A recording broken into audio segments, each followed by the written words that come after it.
The boy who resided at Agathox Lodge, 28, Buckingham Park Road, Surbiton, had often been puzzled by the old signpost that stood almost opposite.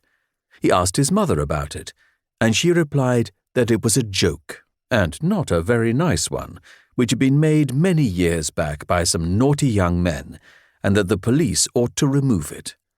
For there were two strange things about this signpost. Firstly, it pointed up a blank alley, and secondly, it had painted on it in faded characters the words, "To Heaven." "What kind of young men were they?" he asked. "I think your father told me that one of them wrote verses and was expelled from the university and came to grief in other ways.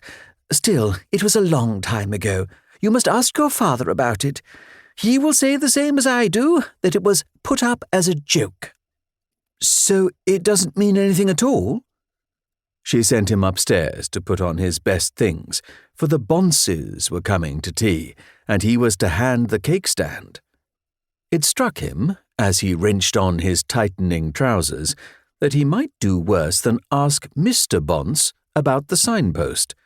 His father, though very kind, always laughed at him, shrieked with laughter whenever he or any other child asked a question or spoke. But Mr. Bonce was serious as well as kind. He had a beautiful house, and lent one books. He was a churchwarden, and a candidate for the county council. He had donated to the Free Library enormously.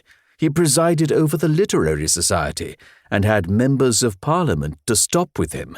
In short, he was probably the wisest person alive.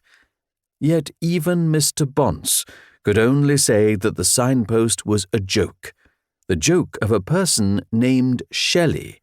"Of course," cried the mother. "I told you so, dear. That was the name." "Had you never heard of Shelley?" asked Mr. Bonce. "No," said the boy, and hung his head. "But is there no Shelley in this house?" "Why, yes," exclaimed the lady in much agitation. "Dear Mr. Bonce, we aren't such Philistines as that. 2, at least. One a wedding present and the other, smaller print, in one of the spare rooms." "I believe we have 7 Shelleys," said Mr. Bonce, with a slow smile. Then he brushed the cake crumbs off his stomach, and together with his daughter rose to go.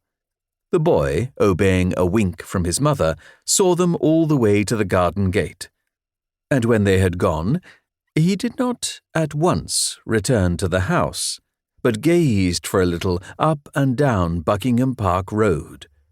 His parents lived at the right end of it. After number 39, the quality of the houses dropped very suddenly, and 64 had not even a separate servants' entrance. But at the present moment, the whole road looked rather pretty, for the sun had just set in splendour, and the inequalities of rent were drowned in a saffron afterglow. Small birds twittered, and the breadwinner's train shrieked musically down through the cutting. That wonderful cutting, which has drawn to itself the whole beauty out of Surbiton, and clad itself, like any alpine valley, with the glory of the fir and the silver birch and the primrose.